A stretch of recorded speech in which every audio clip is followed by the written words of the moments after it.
इस वक्त जहां मैं मौजूद हूं वो छपरौली की पट्टी धनकोसिया है। और ये मेरे बराबर में जो लोग बैठे हैं ये ज्यादातर नहीं बल्कि सभी के सभी कृषि व्यवसाय से जुड़े हैं, किसान हैं। मेरे पास इस वक्त जो मौजूद हैं, मेरे बराबर में राष्ट्रीय लोकदल के नगर अध्यक्ष ज्ञानेंद्र सिंह भी मेरे पास मौजूद हैं। ज्ञानेंद्र जी, सबसे पहले मैं स्वागत करता हूं जी। क्या मानते हैं इस बार? हमारे यहाँ से तो गठबंधन प्रत्याशी जीतेगा, जयंत चौधरी का जो है। जयंत चौधरी का। किसे टिकट दिलवा रहे हैं छपरौली से? जिसको भी टिकट मिलेगा वही जीतेगा यहाँ से। तो पिछली बार तो आपके जो राष्ट्रीय लोकदल के कैंडिडेट यहाँ से जीते थे उन्होंने पाला बदल लिया था, सैंदर सिंह भारतीय जनता पार्टी में चले गए थे। वो अलग बात है, जीता तो लोकदल का ही था यहाँ। जीता तो लोकदल का ही कैंडिडेट था। यहाँ देखिए, राष्ट्रीय लोकदल के जो नगर अध्यक्ष हैं ज्ञानेंद्र सिंह, उनका कहना यह है कि यहाँ से जीता तो राष्ट्रीय लोकदल का ही प्रत्याशी था। वो अलग चीज है कि वो बाद में पाला बदल करके भारतीय जनता पार्टी के साथ चले गए थे। तो आइए बात करते हैं, और भी लोग हैं, युवा हैं, बुजुर्ग हैं, सभी लोग यहाँ मौजूद हैं। आज की जो चर्चा है वो उसका सब्जेक्ट हमारा है हुक्के पर चर्चा। आप देख रहे हैं हुक्का जो है वो किसान बिरादरी और विशेषकर मैं कहूं कि जाट समुदाय की पहचान माना जाता है हुक्का। हुक्के पर बड़े बड़े फैसले होते हैं, हुक्के पर बड़ी बड़ी चर्चाएं होती हैं। जी, आपका शुभ नाम जानना चाहूंगा मैं। जयवीर सिंह जी, इस बार तो उत्साह कुछ ज्यादा नजर आ रहा है। उत्साह नजर ये आ रहा, मैं 2014 में भी भाजपा को वोट दी, 17 में भी दी और 19 में भी दी। बीजेपी को वोट दिया आपने तीनों बार? वोट दिया, पर इन्होंने कुछ नहीं करा, झूठ बका, झूठ बोला। लेकिन बीजेपी वाले तो कहते हैं साहब हमने सड़कें भी दी हैं, हमने बिजली भी दी है। नहीं, सड़कें दी, सड़कें से विकास थोड़ा हो रहा है, रोजगार छीन लिए, रोजगार नहीं दिए। जयवीर सिंह का कहना है कि सड़कें दी लेकिन रोजगार बीजेपी सरकार नहीं दे पाई। किसान आंदोलन का कितना प्रभाव मानते हैं इस बार? बहुत ज्यादा, 70% प्रभाव है। विरोध का कारण क्या है बीजेपी के? धरना प्रदर्शन है। धरना प्रदर्शन से विरोध बढ़ा है। बेरोजगारी करी है, बेरोजगारी बढ़ाई है बीजेपी ने, सरकार ने वादे करे, झूठे वायदे किए हैं। मैं आपका शुभ नाम जानना चाहूंगा। देशपाल जी का कहना यह है कि बीजेपी सरकार ने आम नागरिकों के साथ झूठे वायदे किए हैं। और सबसे बड़ा मुद्दा यहाँ रोजगार का सामने आ रहा है। यहाँ जो लोग मौजूद हैं उनका कहना है कि रोजगार नहीं दे पाई है बीजेपी सरकार। भले उसने सड़कें दी लेकिन रोजगार के मामले में बीजेपी सरकार असफल रही है। देखिए, अब मैं जरा सामने आ रहा हूं, बड़े तेज वक्ता हैं, बहुत तेज। इन्होंने राष्ट्रीय लोकदल और भारतीय किसान यूनियन का जब धरना हुआ तो उसमें भी जो है बड़ी भूमिका अदा की। छपरौली से टीम लेकर के गए, छपरौली से पूरी फौज फाटा इनके साथ गया था। प्रेमपाल जी, पहला सवाल, किसको टिकट दिलवा रहे हैं रालोद से छपरौली से? जिसको भी मिल जाएगा। आपकी उम्मीद किसे है? कई सारे नाम सामने आ रहे हैं। धर्मवीर सिंह का नाम सामने आ रहा है जो रिटायर्ड ऑफिसर बताए जा रहे हैं। राम कुमार सिंह जो गन्ना समिति के। चौधरी जी जिसको दे देंगे उसे ही जिता देंगे। जयंत चौधरी जिसको टिकट दे देंगे छपरौली उसको ही इस बार जिता करके विधानसभा भेज रहे। प्रेमपाल सिंह, मोहर लगेगी नलके पे।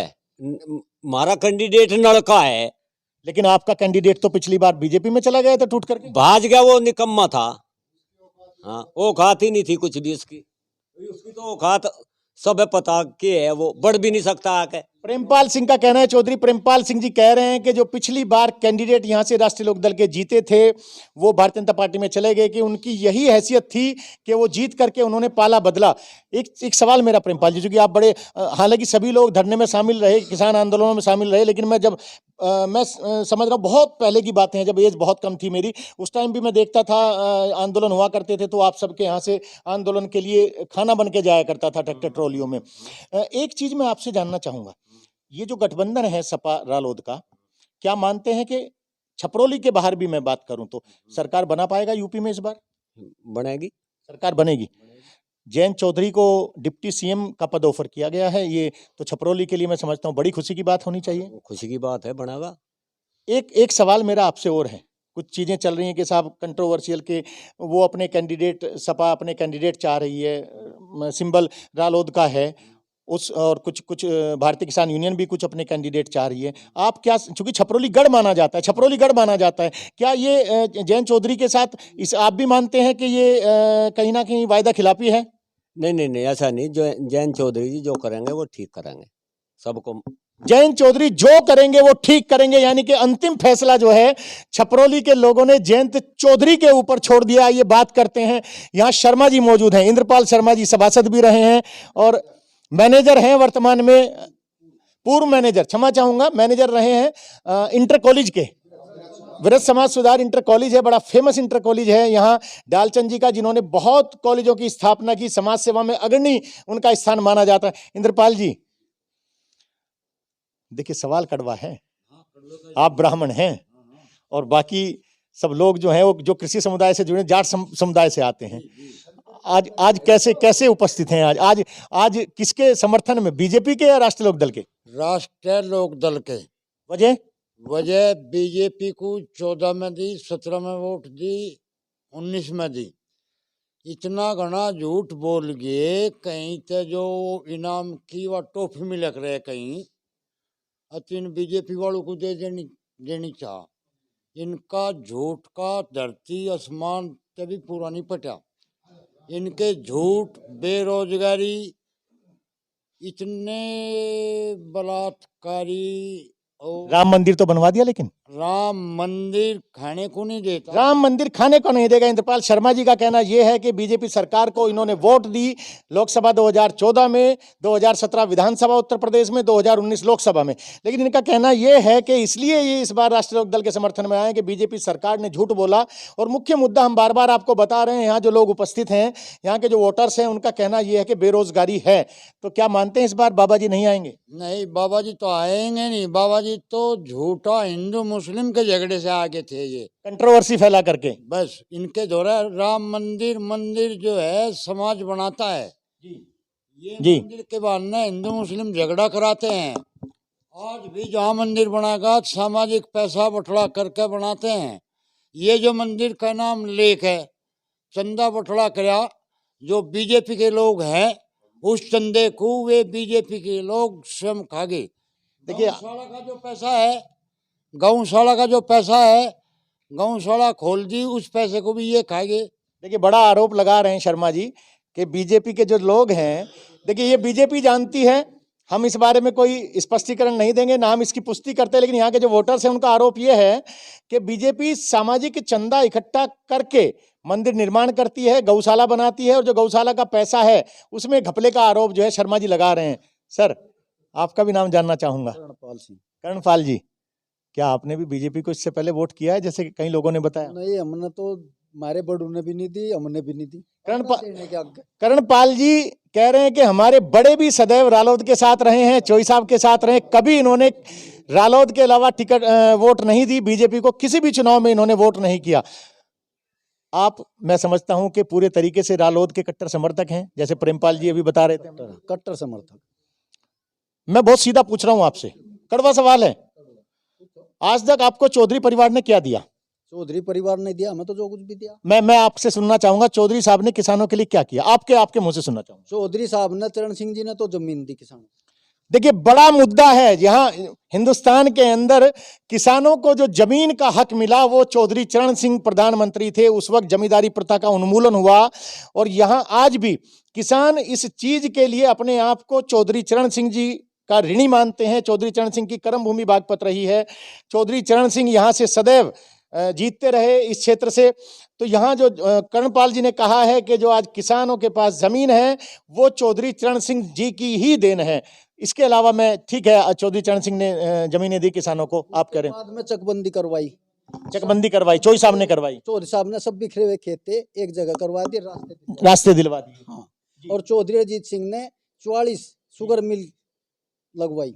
लेकिन जो किसानों का, जी कुछ कहना चाह रहे हैं। जी जो 25 किलोमीटर की दूरी थी वो घटा के 15 किलोमीटर पहले, मतलब 2 शुगर मिलों के बीच में जो डिस्टेंस 25 किलोमीटर थी वो 15 किलोमीटर, यानी कि शुगर मिलों की संख्या बता रहे हैं जयवीर सिंह जी के, बढ़ाई है चौधरी अजीत सिंह जी ने। जी, एक बात और मैं आपसे पूछना चाहूंगा। आरोप लगता रहा है कि चौधरी अजीत सिंह जी कभी इस पार्टी को समर्थन देते थे, कभी उसको। विपक्षी आरोप लगाते हैं कि उन्हें मंत्री पद चाहिए था, इसलिए सदैव उन्होंने बहुत सारी पार्टियां बदली। क्या कहना चाहेंगे? नहीं, उन्हें मंत्री पद नहीं चाहता, वे जो कार्य करे थे किसान हित में, जहां इनका फायदा होता उन्हें वहां मजबूरन करना पड़ा था। देखिए, यहाँ एक बात और सामने है कि जो चीजें विपक्ष कहता है कि साहब दल बदल के चौधरी अजीत सिंह जी ने बहुत सारी पार्टियां बदली, नई पार्टियां बनाई, तो यहाँ जो वोटर्स हैं उनका कहना यह है कि जो भी कार्य चौधरी अजीत सिंह जी ने किए, भले ही वो मंत्री रहते हुए किए, भले ही सांसद रहते हुए किए, भले ही वो बिना पद के उन्होंने किए हैं, इनका कहना है कि वो सारे कार्य किसान हितों को ध्यान में रखते हुए उन्होंने किए हैं। जी अब चलते हैं किसान हित में। जी आप आगे आ जाइए, आप आगे आ जाइए। देखिए उधर से भी एक, जी जी नहीं नहीं आप प्लीज, हाँ बताएं बताएं, बैठिए बैठिए, मेज पे बैठ लीजिए, कोई बात नहीं। जी क्या कहना चाहते हैं? संदीपन जी आप पहले तो इन किसान हित के उसमें नहीं आए। नहीं नहीं देखिए मैं आया हूं लेकिन देखिए आपका आरोप गलत है मेरे ऊपर। मैं सदैव जो है किसान हितों के, जहां तक बात है सर, किसान हितों के लिए मैंने सदैव समर्थन किया, खबरें दिखाई, लेकिन मैं गलत नहीं दिखा सकता, मैं गलत नहीं। संदीपन जी यहाँ चुनाव हुए जो, यहाँ अगर चेयरमैन का चुनाव हुआ उसमें आपने भाजपा का ही रुख किया। नहीं सर ये आरोप गलत है सर मेरे ऊपर। मैं हमेशा निष्पक्ष खबरें दिखाता हूं। आज भी देखिए मैंने अपनी कवरेज का जो श्री गणेश किया है वो छपरौली से किया है, और दुनिया जानती है कि छपरौली जो है वो चौधरी परिवार का गढ़ रहा है। गत जो विधायक यहाँ से रहे वो भी राष्ट्रीय लोकदल से रहे, भले ही वो जो है बाद में पाला बदल करके बीजेपी में। ये आपका आरोप गलत है मेरे ऊपर। ऐसी कोई बात नहीं है। तो देखिए यहाँ के बात बता रहा हूं मैं, लेकिन ये भाजपा का ही रुख बदल रहे ये पत्रकार भी जो है। देखिए यहाँ एक बहुत बड़ा आरोप मीडिया के ऊपर ये लग रहा है कि जो मीडिया है, पत्रकार हैं, वो भाजपा का ही गुणगान कर रहे हैं। हालांकि हमने कभी ऐसा नहीं किया है, लेकिन नाराजगी है, कुछ नाराजगी है। चलिए और जो यहाँ लोग मौजूद हैं उनके पास चलते हैं। उपेंद्र जी देखिए मेरे साथ पढ़े हैं, मैं बता दूं, साथ साथ पढ़े हैं हम लोग, ये मैं आपको बता दूं। उपेंद्र जी भी आज मौजूद हैं और मेरे लिए बड़ी खुशी की बात है, मेरे सहपाठी हैं। किसको समर्थन दे रहे हैं? हम तो लोकदल के ही हैं, शुरू से ही लोकदल के ही रहेंगे। नहीं हमें लगता है बीच में भारतीय जनता पार्टी की तरफ भी आपका रुख रहा। नहीं नहीं कभी नहीं वोट किया? जब से वोट बनी आपकी आज तक लोकदल की थी। उपेंद्र जी बता रहे हैं कि जब से इनकी वोट बनी है तब से आज तक इन्होंने लोकदल का वोट किया। देखिए मैं एक चीज और बताना चाहूंगा, यहाँ मेरे ऊपर कुछ लोग आरोप लगा सकते हैं कि आचार्य जी आप तो आज राष्ट्रीय लोकदल के लोगों के बीच में पहुंच गए। नहीं, मेरा ऐसा कोई मकसद नहीं था। ये जो आज का कार्यक्रम है पूर्व नियोजित नहीं था। मैंने यहाँ आज सूचना भिजवाई कि मैं आ रहा हूं कवरेज के लिए, और जो भी लोग, चाहे वो भारतीय जनता पार्टी से जुड़े हों, चाहे वो राष्ट्रीय लोकदल से जुड़े हों, जो भी लोग कवरेज का हिस्सा बनना चाहते हैं, जो भी लोग अपनी बात रखना चाहते हैं, वो आ सकते हैं। मैं निष्पक्ष दिखा रहा हूं, कोई कट नहीं होगा। आज की जो खबर है ये बिल्कुल अनकट चलेगी। जिसको जो कहना है वो निष्पक्ष तरीके से वो स्वयं अपनी बात हमारे सामने मिडनाइट एक्सप्रेस के सामने रख रहा है। उपेंद्र जी, मीडिया का जो आकलन आ रहा है, सर्वे आ रहा है, वो तो कह रहे हैं बाबा जी आ रहे हैं दोबारा। ये तो सब झूठे। बंगाल में भी ये नहीं कहे थे 200 पार होंगे। अच्छा, आप मानते हैं बाबा जी नहीं आएंगे यूपी में? चलिए मैं छपरौली की बात नहीं कर रहा, राष्ट्रीय लोकदल के पास सीटें आएंगी इस बार, जो है जो चीजें सामने आ रही हैं। लेकिन आप ये नहीं चाहते कि राम मंदिर बनाने वाली, 370 हटाने वाली सरकार का प्रतिनिधित्व जो कर रहे हैं वो दोबारा लौटें प्रदेश में, उत्तर प्रदेश में? 370 में हम कौन सा वहाँ प्लॉट कटवाओगे जाके? देखिए उपेंद्र जी का कहना है कि 370 में हम क्या प्लॉट कटवाएंगे। तो जाहिर सी बात है जो किसान आंदोलन इस बार हुआ है उसका व्यापक प्रभाव दिख रहा है। और हालांकि कह सकते हैं अब छपरौली चूंकि चौधरी साहब का गढ़ रहा है और गढ़ है, और मैं फिर रिपीट कर दूं कि जो 2017 के विधानसभा इलेक्शन थे उसमें यहाँ से जो जीत हुई थी राष्ट्रीय लोकदल के कैंडिडेट चौधरी सैंदर सिंह की हुई थी, लेकिन उसके बाद वो 2018 में वो पाला बदल करके भारतीय जनता पार्टी के पक्ष में चले गए थे। तो चलिए कुछ और जी देखिए एक नई बात आ रही है, एक नई बात जी। राम मंदिर क्या इन्होंने बनवाया? राम मंदिर तो सुप्रीम कोर्ट के आदेश, सुप्रीम कोर्ट ने, देखिए बहुत बड़ी बात है यहाँ जो बार बार जी सरकार का इसमें क्या वो रहा? पब्लिक के पैसे से बने रहा। देखिए यहाँ जो लोग उपस्थित हैं उनका कहना है कि जो राम मंदिर का निर्माण है वो सुप्रीम कोर्ट के आदेश से हो रहा है, पब्लिक का पैसा लग रहा है। ये बात गलत है कि बीजेपी ने राम मंदिर बनवाई है। हम नहीं कह रहे हैं, यहाँ के जो लोग हैं, छपरौली के जो निवासी हैं, छपरौली के जो वोटर्स हैं वो कह रहे हैं। जी और कुछ कहना चाहेंगे? और बेरोजगारी इतनी कर दी कि नए नए लड़के जितने रोजगार के लिए थे सब ऐसे ही घूम रहे। रोजगार तो दिया ही नहीं। लेकिन एक बात बताइए, साल में क्या रोजगार दिया इन्होंने? आपने कहा रोजगार दिया, लेकिन यहाँ के जो सांसद हैं, क्षेत्रीय सांसद हैं, डॉक्टर सत्यपाल सिंह, बेहद पढ़े लिखे हैं, पूर्व कमिश्नर हैं, मुंबई के कमिश्नर रहे हैं, गुरुकुल कांगड़ी यूनिवर्सिटी के चांसलर हैं, कुलाधिपति हैं। बहुत बार वो भर्ती मेले लगवाते हैं, जो रोजगार है उसके लिए एग्जीबिशंस लगती हैं। उसके बारे में क्या कहना है? कहाँ लगे मेले? एक बार वहाँ जाट कॉलेज में लिया, कितने एक लड़के भर्ती हुए बताओ? और जो भी यहाँ से कौन होया? नाम जानना चाहूंगा sir. Sudhir Singh. Doctor Sudhir, doctor हैं, चिकित्सक हैं सर, क्या कहना चाहेंगे? सांसद जी का तो ध्यान शमशान घाट को सौंदर्यकरण करने का है। लेकिन कुछ तो आपके शब्दों में भी कर ही रहे हैं ना। नहीं, सौंदर्यीकरण उनका शमशान घाट का करे और ना कर देना और बहुत चीज है। डॉक्टर सुधीर हैं, इनका कहना है कि केवल शमशान घाट का जो सौंदर्यीकरण है उसका काम चल रहा है। लेकिन एक बात डॉक्टर साहब, आपने 2 विधायक तो और 1 सांसद तो जिता दिए ना बागपत से। नहीं, वे तो 2014 में आपने बहुत कड़वा सवाल है, 2014 में आपने चौधरी अजीत सिंह जी को हराया, यहाँ से बागपत से हराया आपने। नहीं, हमने तो हाँ चलो खैर बेईमानी से जैसे भी हुआ, जैन चौधरी बेईमानी से हराए, बिल्कुल एक तरफा जीत थी जैन चौधरी की। ये तो मशीनों की गड़बड़, ईवीएम पे सवाल उठा रहे हैं जी। उनकी गड़बड़ है, मशीनों की ज्यादा जीत। देखिए ईवीएम के ऊपर सवाल उठा रहे हैं। मैं आपका नाम जानना चाहूंगा सर। देवेंद्र सिंह चुनाव हो तो जीतेंगे, एक में भी नहीं ये मतलब ही नहीं क्या। देवेंद्र सिंह कह रहे हैं कि ईवीएम, लेकिन एक बात तो बताइए, ईवीएम का चैलेंज तो दे रहा है इलेक्शन कमीशन के साहब, आइए और इनकी 60 गांठ है, इनकी सब कुछ ही नहीं का, ये तो मैं तो कुछ भी कर सके, झूठे हैं ये जुमले। नहीं मास्टर जी, आप तो रालोद के अध्यक्ष हैं, आप तो रालोद के नगर अध्यक्ष हैं, तो आप आप गन्ने का भुगतान बताओ, कहाँ है गन्ने का भुगतान? 14 फरवरी का भुगतान है। अमित शाह जी, हमारे प्रधानमंत्री जी बड़ौत में आए, कह के गए कि भाई इधर गन्ना डालो, इधर भुगतान ले लो। देखिए गन्ना भुगतान में आपको एक चीज और यहाँ बता दूं कि पश्चिमी उत्तर प्रदेश जो गन्ना बेल्ट है, यहाँ के किसानों का जो मुख्य व्यवसाय है, मुख्य फसल है, मुख्य व्यवसाय कृषि है, और जो मुख्य फसल है वो गन्ना है। शुगर जिससे बनती है, चीनी बनती है, शुगर केन यहाँ का बहुत बड़ा एक आर्थिक पिलर माना जाता है। तो यहाँ गन्ने का जो भुगतान है सदा एक समस्या रहा है, सदैव एक समस्या रहा है। 2 चीजें, गन्ना मूल्य और गन्ने का भुगतान। 14 दिन में गन्ने के भुगतान की बात योगी जी ने कही थी जब उत्तर प्रदेश के अंदर सरकार बनी थी। 2 चीजें योगी आदित्यनाथ ने कहा था, एक सड़कों का जो था वो गड्ढा मुक्तिकरण, और दूसरा गन्ने का भुगतान 14 दिन में। यहाँ आज भी ये शिकायत है कि 1-1 साल गन्ने के भुगतान के लिए हो जाता है। लेकिन एक बात है, आप रालोद के अध्यक्ष हैं, मासी मैं इधर आ जाऊं, आप क्षमा चाहूंगा, सॉरी, आप रालोद के नगर अध्यक्ष हैं जी, आप रालोद के नगर अध्यक्ष हैं। क्या योगी सरकार से पहले चोई साहब की भी सरकार रही, क्या वो दिलवा पाए गन्ने का भुगतान इतनी जल्दी? उन्होंने झूठ नहीं बोला कभी कि 14 दिन में पेमेंट मिलेगा आपको। ये तो उन्होंने झूठ नहीं बोला कि चोई साहब ने कभी झूठ नहीं बोला कि गन्ने का जो भुगतान है वो 14 दिन में, यानी कि आपकी नाराजगी है कि 14 दिन में कहकर के भुगतान नहीं मिला। हमारे यहाँ विकास का मुद्दा बनाया उन्होंने, गन्ने के भुगतान का बनाया, पुल नहीं बना आज तक, 5-6 साल हो गए, हर साल अब की बार। लेकिन सर बिल्कुल मेरा सवाल पुल चोई साहब ने, मैं उस रैली में मौजूद था कवरेज के लिए जब प्रधानमंत्री देवगौड़ा जी आए थे और स्वर्गीय चौधरी अजीत सिंह जी उसमें मौजूद थे। सीएम इब्राहिम ट्रांसलेट कर रहे थे, चांदमहल इब्राहिम साहब, गलत नहीं हूं तो मैं, लेकिन वो सरकार भी नहीं बनवा पाई पुल। तो आप पुल का आरोप जो पिछली ये 6 साल से जो बन रहा, ये तो कंप्लीट नहीं कर रहे, कंप्लीट नहीं कर रहे हैं जी। कुछ कहना चाह रहे हैं आप भी जी? वो सरकार तो जी चल नहीं पाई, कांग्रेस ने समर्थन हटा कर कह दिया नेता परिवर्तन करो, गुजराल साहब गुलिया देवगौड़ा साहब रहते, और जो 6 महीने रह जा, ये पुल तो जी भी बनकर तैयार होना था। एक और युवा पीछे है, मैं चाहूंगा थोड़े से आगे आ जाएं। देखिए लाल जी, कुछ आपका नाम?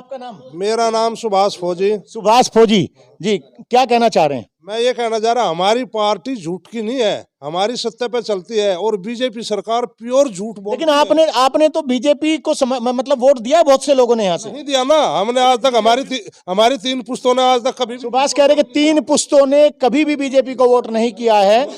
हमारी पार्टी का मुद्दा है रोजगार और महंगाई को कम करना, भाईचारा, और जो काले कानून लेकर आए इनके खिलाफ हम अभी भी लड़े, आगे भी लड़ेंगे।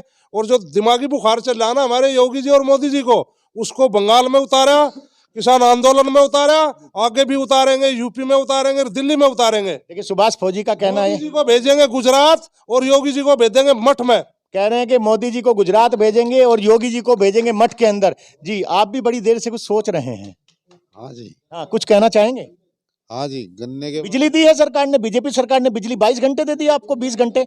बिजली तो जी घनी महंगी कर दी, घनी महंगी कर दी। यहाँ देखिए एक सबसे बड़ा दर्द यहाँ किसानों का, एक और 1-1.5 साल पहले बिजली का किसानों का दर था 100 रुपए प्रति पावर, आज 170 रुपए है। लेकिन आधे कर दिए रेट, अब आधे कर दिए। हाँ कर दिया आधे, कितने दिन के लिए कर दिए? कितने दिन के लिए? सिर्फ एक इलेक्शन जुमला है जो झूठ बोलने वाली सरकार ने दिया है, और इसको फिर वापस करेंगे। देखिए यहाँ कहना है सुभाष जी का कि जो पैसा बिजली का रेट कम किया गया है वो वक्ती तौर पे किया गया चुनावी। जी आप आइए, एक युवा है जी।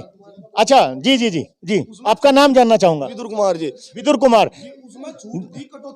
छूट दी है, कटौती नहीं की है। कोई भी बीजेपी सरकार में बिजली का नया प्लांट लगा हो तो बताओ, एक भी नया प्लांट या अखिलेश की सरकार में अखिलेश ने प्लांट लगा रखे थे, वह बिजली अब आ रही है। लेकिन सड़कें तो बहुत बना दी हैं, पुल बना दिए हैं। सड़कें पुल भी जितने उन्होंने पास कर रखे थे, हाईवे एक्सप्रेस वे, अब उनके पत्थर पाड़ गए। मेट्रो चला दी, मेट्रो चला दी। कहाँ चली जी लखनऊ में मेट्रो? मेट्रो तो मेरठ में भी चला रहे थे, बागपत में चला रहे थे। बताओ देखिए विदुर सिंह का कहना यह है कि जो प्रोजेक्ट्स हैं कंस्ट्रक्शन के, सड़क के, पुल के, वो सब अखिलेश सरकार के हैं, वो बीजेपी सरकार के नहीं है। उन्हें ही बीजेपी अपना नाम करना चाह रहे, अपने पत्थर लगा रहे, आवे उनके उद्घाटन कर चले जा। बताओ कोई अगर एक भी नया काम कराओ उसकी हमें बता दो। यहाँ हमारे यहाँ तो एक भी नया काम नहीं। देखिए एक हमारा की बात है जी, 100 नंबर अखिलेश ने चलाई, फायदा उठा गए ये कानून व्यवस्था। देखिए 100 नंबर की जो 112 की गाड़ियां हैं वो अखिलेश सरकार में खरीदी गई थी, इसमें कोई दो राय की बात नहीं है। लेकिन उनका जो संचालन अखिलेश सरकार में आई, 108 भी सुभाष जी बता रहे हैं, 108 भी इनका, यानी कि बीजेपी से यहाँ जो लोग हैं वो बड़े नाराज लग रहे हैं। चलिए अब हमारा सवाल रहेगा किसान जी जी जी जी जी बोल रहे थे गन्ने का भाव बढ़ जाएगा, एथनॉल के पेट्रोल पंप लगाओगे। अगर आप घूम के दिखा दो कहीं भी पूरी यूपी में एथनॉल का एक भी पेट्रोल पंप। बात बताइए, एक बात बताइए जी जी। मैं आता हूं पुनः। प्रेमपाल जी, आप चूंकि देखिए जो एथनॉल से पेट्रोल बनाने की योजना थी, जब चौधरी अजीत सिंह विदेश से लौटे थे एजुकेशन लेकर के, उस वक्त उनका प्लान था ये। तो क्या आप मानते हैं आज की सरकारें बहुत लेट हैं उसको लागू करने में? ये करा ही नहीं है उसे, ये करेंगी नहीं, इसके पीछे वजह है? ये किसान को नुका नहीं रखेंगे। ये देखिए पेमेंट सही समय पे आने का तरीका था, ये चौधरी अजीत सिंह ने वो कर रहा है, एथलॉन बनाना शुरू कर दो। इसके बाद सुनो, मतलब आंदोलन चला 13 महीने 700 आदमी मर गए वहां से। लेकिन बीजेपी कहती है कि उसने जो है मोदी जी ने ये कहा कि मेरे ऊपर मर गए के। जी जी जी लेकिन ये मोदी जी नहीं कह रहे हैं, ये प्रोफेसर सत्यपाल मलिक कह रहे हैं, जो मेघालय के गवर्नर हैं, के साथ मैं मिलने गया था। उसने पूछा था, कहले जी देखो किसान 700 किसान मर गए, कहले मेरे लिए मर गए क्या? एक बात मैं प्रोफेसर सत्यपाल मलिक को लेकर के आपसे पूछ रहा हूँ, वो किसानों के साथ हैं, बहुत अच्छी बात है, लेकिन वो सरकार विरोधी जो सुर ने क्या कहा फिर जी, इसकी बुद्धि मलिन हो रही। लेकिन एक बात बताइए, जो वो सरकार विरोध की बात करें, क्या उन्हें गवर्नर हाउस से इस्तीफा देकर ये नहीं करना चाहिए? नहीं वो तो करना तो चाहिए उन्हें। हाँ उनकी इच्छा है जी जी, उनकी इच्छा है। पद तो वो उनकी इच्छा है, वो इस्तीफा दे ना दे, सरकार में रहते हो क्या विरोध नहीं किया जा सकता? मोदी जी हटा दो ना, मोदी जी हटा दें। प्रोफेसर सत्यपाल मलिक की जो बात आ रही है, यही बागपत के रहने वाले हैं, हिसाबदा गांव के रहने वाले। चलिए कुछ नए लोगों के पास चलते हैं। सर बहुत देर से मौन बैठे हैं, आपका भी मैं शुभ नाम जानना। राजवीर जी, कैमरा पर्सन से कहूंगा थोड़ा सा फोकस कर दें। राजवीर जी, किसान आंदोलन चला है लगभग 1 वर्ष से ज्यादा, 13 महीने के करीब। बड़ा सवाल है, सोच करके जवाब दीजिएगा।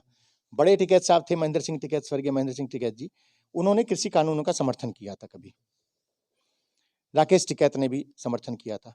क्या वजह मानते हैं कि ये पॉलिटिकल वजह थी कि वास्तव में ही ये किसानों के विरोध में ले लिए गए हैं, वापस ले लिए गए हैं?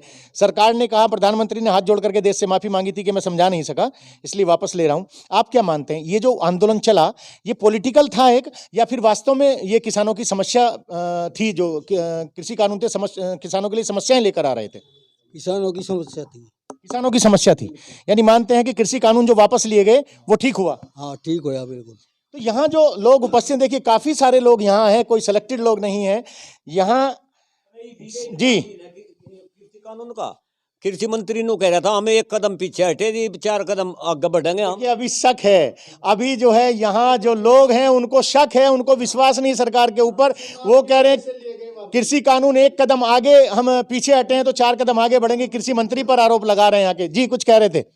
ये तो चुनाव की वजह से कृषि कानून वापसी लिए गए हैं, ये भी एक पाखंड है बीजेपी का कि ये वापसी ले लिया जाए, इससे वोट वो कर लीजिए, चुनाव होते ये दोबारा फिर लाएंगे। अगर ये कह रहे हैं कि चुनावी पाखंड है भारतीय जनता पार्टी का, बता रहे हैं। देखिए मैं हम जी जी जी जी जी जी जहाँ इन्होंने घोषणा कर दी हाफ बिल माफ, सिलेंडर पर भी इन्होंने कहा था थारे खाते में वो आ जाएगी सब्सिडी, वह बंद होगी।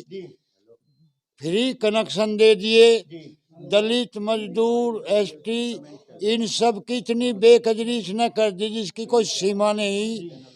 370 धारा हटा दी, पुलवामा गांव में हमारे ने 40 तक मरवा दिया। नहीं, पुलवामा देखिए, पुलवामा में आपका आरोप है कि ये बीजेपी ने करवाया पुलवामा में। हाँ, ये बीजेपी ने करवा। यू एक मिनट, पुलवामा करवाया, वहां सभा में जो कहा आरोप लगा रहा यू देखिए, यहाँ ये भी आरोप है कि पुलवामा एक साजिश थी। खैर, हम इस बारे में कुछ नहीं कहेंगे। बीच में चाय आ गई है, देखिए। जी जी जी जी जी, कुछ शर्मा जी और कुछ कहना चाह रहे हैं जी। ये जो सभा थी पंजाब में, इसमें थोड़ा सा प्लीज थोड़ा सा साइड हो जाए प्लीज जी। इसमें भी डरावा करा, जबकि सारी फोर्स, सारा तंत्र इनके अंतर है। अच्छा, एक बात हो रहा है, आप एक बात हो रहा है, आपने कहा पुलवामा करा है, लेकिन एक चीज हो रहा है, एक चीज मैं आपसे पूछना चाहूंगा। यहाँ कोई मेरे इस सवाल का जवाब आप में से देना चाहे तो, देश की सीमाओं पे मजबूती बढ़ी है, देश की जो सेना है वो अब उसको जो आधुनिकीकरण उसका हुआ है, मैं हिंदी में बात करूं तो आधुनिकीकरण में सरकार, मीडिया बताती है कि सरकार का बहुत बड़ा सहयोग है, आधुनिकीकरण किया है। सुभाष जी, आधुनिकीकरण पहले कब नहीं था? आज तो विज्ञान ने किया, आज तो देश के अंदर हमारे सब चीज है, इसलिए मोदी जी सरे ले रहे। जब कांग्रेस ने राज चलाया, जब देश में भुखमरी थी, एक राइफल के, लेकिन बीजेपी तो कहती है कांग्रेस ने चीन को हिस्सा दे दिया, देश का हिस्सा दे दिया। हिस्सा गलत कहती है। जवाहरलाल नेहरू ने दे दिया, नहीं दिया, गलत कहती है बीजेपी। आज नहीं आगे बैठे मोदी के युग में, आज नहीं बैठे आगे। आज अक्साई चीन की बात करें तो अक्साई चीन पे उसका जो कब्जा है चीन का, वो कांग्रेस सरकार में हुआ, नहीं हुआ कांग्रेस सरकार में।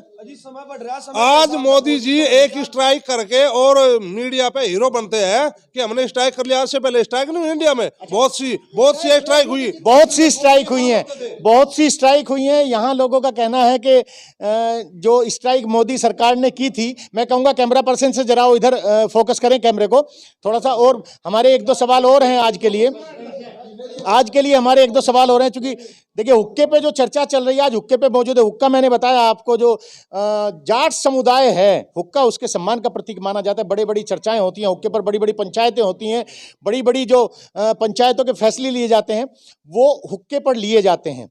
देखिए, एक चीज और मैं जानना चाहूंगा सर, आप नहीं बोले कुछ, बड़े बड़े बदमाश पकड़ के अंदर कर दिए योगी जी ने? एक भी नहीं करा। मुख्तार अंसारी बंद है जेल में, मुख्तार अंसारी, अजय टनी ना करे ना, अजय टेनी जिन्ना किसानों को ऊपर गाड़ी चढ़ा दी। देखिए कह रहे केंद्रीय गृह राज्य मंत्री हैं अजय मिश्रा टेनी, उनके बारे में यहाँ किसानों का कहना है कि वो भी खुले घूम रहे हैं, उनको अंदर नहीं किया। हालांकि लेकिन उनका बेटा तो अंदर है। अजी सुनो तो, बेटा तो अंदर है, बापू बच्चा मंत्री बना, न्याय में लगा के। बापू का क्या कसूर है उसमें?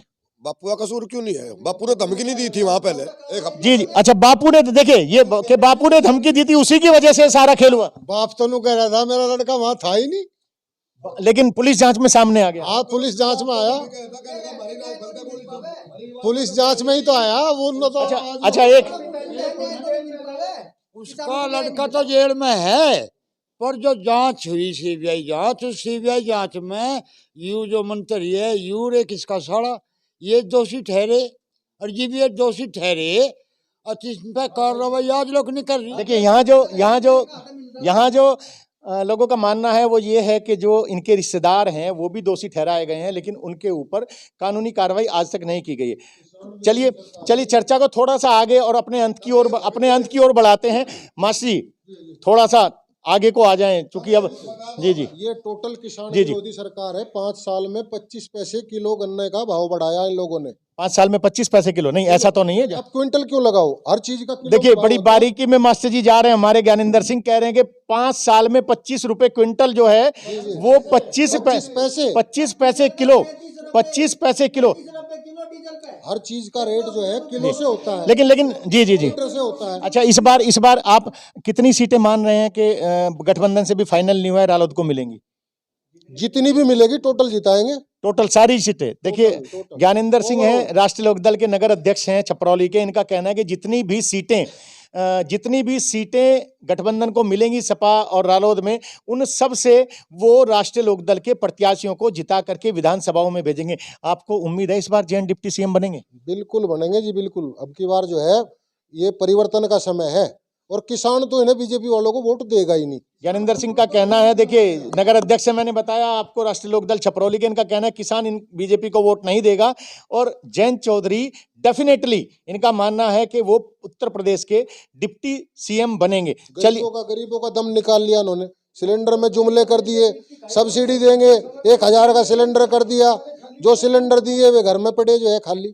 तो आपने देखा तो आप जी जी सब्सिडी थी 400 रुपए का सिलेंडर था, अब 1000 रुपए का। लेकिन सब्सिडी तो देश को कमजोर बनाती है। कोई कहाँ बनाती है, ये सब खाने लगे नेता खा लगे अपना। लेकिन नेता खा रहे हैं, यहाँ डॉक्टर साहब ने कहा जी जी जी कमजोर बना रही ये नु के हमने देश विश्व गुरु बनने को कह रहे हैं हम। 80 करोड़ जनता को, इनका खुद का आंकड़ा है 80 करोड़ जनता को नु के भूखा मरा लग रहा है देश। गेहूं दे रहे, यू बकरे को हलाल करने से पहले मेवा खेला। देखिए यहाँ क्या कहना है, देखिए गणपाल जी का कहना है कि जो सब्सिडी में या फ्री में मुफ्त में जो अनाज दिया जा रहा है वो बकरे को हलाल करने से पहले उन्हें मेवा खिलाई जा रही है। गणपाल सिंह जी ने यहाँ जुमला यूज किया, एक सेंटेंस यूज किया, मुहावरा यूज किया है, तो आप मानते जी जी जी देखिए प्रेमपाल सिंह जी मंदिर बना रहे, मंदिर भूखे भजन ने होए गोपाल, भूखे भजन ने होए गोपाल। पेट में तो जनता के कुछ पड़ नहीं रहा, ऊपर लीजिए में 5 रुपए गे रहे, तरली में तो 100 रुपए खा ले। देखिए महंगाई बढ़ा दी,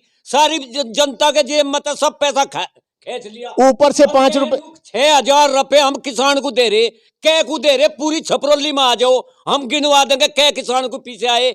बकवास है, सब झूठे बात है, बीजेपी की सारी झूठी है, पहले नंबर का झूठा मोदी है। अच्छा एक बात, योगी भी मोदी भी पहले नंबर के झूठे हैं। एक बात बताइए, आज की चर्चा में बीजेपी के समर्थन में कोई क्यों नहीं बोल रहा है? मैं जाना बीजेपी की बात क्यों नहीं कर रहे हैं आप लोग, आप में से कोई भी? क्या ये आप लोगों ने प्लान करके सब लोगों को बुलाया? सुन, बिना पेपर देव जागतों को पास कर रहे, बिना देव क्यों? जी जी जी जी बीजेपी की बात, जी जी जी बीजेपी ने जो कह राम मंदिर बनवा दिया, जो फैसला तो था सुप्रीम कोर्ट का, और यहाँ भी देखिए यही बात कह रहे हैं कि जी, और इन्होंने क्या करा, 10 करोड़ में जमीन खरीद के और 200 करोड़ में बेच दी, अब वो बन गए सोकार, चंदा करके उसे। यानी कि आप कह रहे हैं कि जमीन में भी घपला हुआ है, जमीन में। हाँ, जो घपला ना होता योगी जांच क्यों बंटवाता?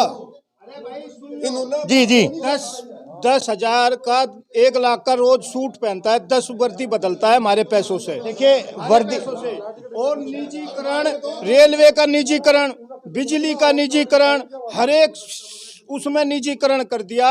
और अपनी तो 10-10 पेंशन ले रहे, जो हमारे कर्मचारी है उनकी पेंशन भी खा। देखिए निजीकरण को लेकर के भी यहाँ विरोध के स्वर हैं। छपरौली बहुत बड़ा क्षेत्र नहीं है, लेकिन छपरौली विधानसभा पूरी दुनिया में प्रसिद्ध है, देश ही नहीं विदेशों तक प्रसिद्ध है। और इसकी प्रसिद्धि का कारण चौधरी चरण सिंह परिवार रहा है, क्योंकि उन्हें यहाँ किसान नेता के रूप में वो स्थापित पूरे देश में है, देश के प्रधानमंत्री रहे हैं, लेकिन ये उनकी कर्म भूमि रही है। यहाँ जो आज आप देख रहे हैं, लोगों का ये भी कहना है जो निजीकरण बीजेपी सरकार कर रही है वो देश हित में नहीं है। तो आपने देखा आज की जो चर्चा रही, आज की जो कवरेज रही, वो छपरौली से हमने आरंभ किया है। आप आगे भी हम आपको दिखाते रहेंगे, जैसे जैसे चुनाव की तारीखें नजदीक आएंगी, चुनाव की सरगर्मी, चुनावी चकल्लस जो है बढ़ेगी, हम आपको उससे रूबरू कराते रहेंगे। मैं आचार्य संदीपन जी जी जी चौधरी साहब के परिवार ने विकास करवाया कह रहे हैं। हाँ, राजकीय महाविद्यालय बनवा, एक बड़ा 132 केवी का। देखिए राजकीय महाविद्यालय डिग्री कॉलेज यहाँ बताया कि चौधरी परिवार ने बनवाया, बता रहे 32 केवी का हॉर्स पावर बनवाया जी, जो बड़ा पावर हाउस 132 केवी का। चौधरी साहब उड्डयन मंत्री थे, स्टेडियम बनवा जी साहब तो यहाँ विकास की बयारबादी, ये विकास पुरुष झूठा नाम धर रहे अपना, क्या करा इन्होंने? देखिए आज की जो जी खान को रोटी मिलने लगी नु बीजेपी में चले गए। ये बीजेपी वाले जितने भी बीजेपी में जा रहे, कोई कहीं हमें दिखाओ तो बैठे हुए 4 मानस बात करते हुए, हम बताओगे ना, हम देंगे उनके पर। देखिए यहाँ जो लोग मौजूद हैं उन सबका 11 बिजली घर, छोटे बिजली घर बनवाएगा। तो यहाँ जो लोग हैं वो सब बीजेपी विरोध की बात कर रहे हैं, राष्ट्रीय लोकदल के समर्थन की वो बात कर रहे हैं जी। बीजेपी ने विकास किया है। पहले एक किसान 10 कट्टे लाता था, वो सोचता था साल भर लोग धर लूंगा, आज उसके पास कहीं से पैसा। लेकिन किसान क्रेडिट कार्ड का भी तो लाभ मिल रहा है ना। किसान क्रेडिट कार्ड का लाभ मिल रहा है, लाभ मिला था पहले पहले। हाँ, अब किसान क्रेडिट कार्ड का लाभ ये मिल रहा, क्या लगेगा भाई ठीक है, इस पे वो करेंगे, ये करेंगे, उसे और उसका ब्याज बढ़ा दिया 13%। अच्छा एक बात बताइए, अगर बीजेपी का इतना विरोध था 2017 में उत्तर प्रदेश में बम्पर बहुमत के साथ कैसे क्यों जीत के आए महाराज जी? मारे की डाल के बकाए में आए थे ना, बकाए में, यानी कि झूठ में इनका इन्होंने क्या किया, इन्होंने क्या क्या लगा 2 कट्टे में जचा, क्या लगा लिया आधार कार्ड, लिया ये फुलाना कागज, ये कागजों में आजादी पब्लिक इन्होंने और बाकी सब भुला दिए। आधार कार्ड कुछ भी हो, आगे ऐसा होगा किसी का जाकत होगा तो उस जाकत को भी आधार कार्ड दिखा के बाहर आना पड़ेगा। देखिए ये तो खैर हंसी मजाक की बात। जी जी जी। और है जहाँ नोटबंदी करी, बैंक की लाइन में गरीब मर गए। नोटबंदी का भी विरोध यहाँ जो है, क्योंकि मैं फिर कह रहा हूँ छपरौली से हमने शुरुआत करी, और छपरौली से इसलिए कि छपरौली अंतर्राष्ट्रीय पटल पर प्रसिद्ध है, छपरौली देश के बाहर भी प्रसिद्ध है, और इसका रीजन जो है चौधरी चरण सिंह का परिवार ही रहा है।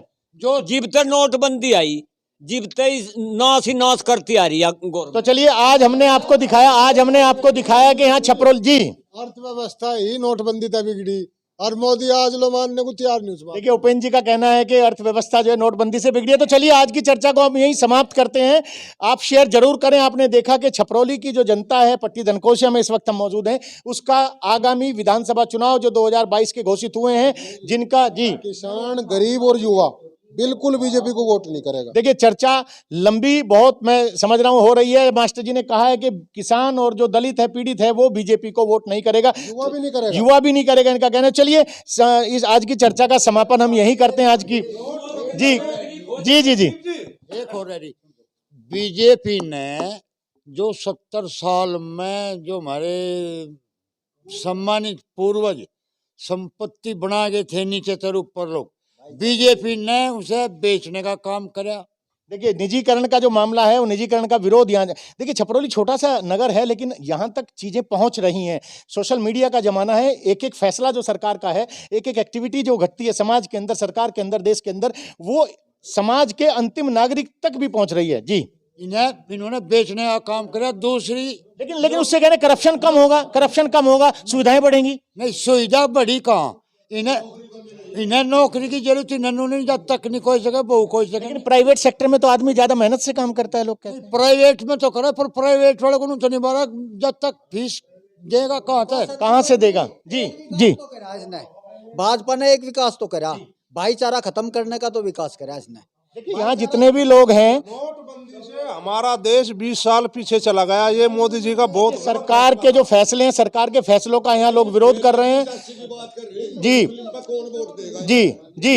ये भी है जो 20-80 की बात कर रहा है योगी, अगर 80 मेरी गैल है, उसकी गैल तो 20 भी नहीं पड़ेगा। तो देखिए आज यहाँ जो लोग मौजूद हैं वो जी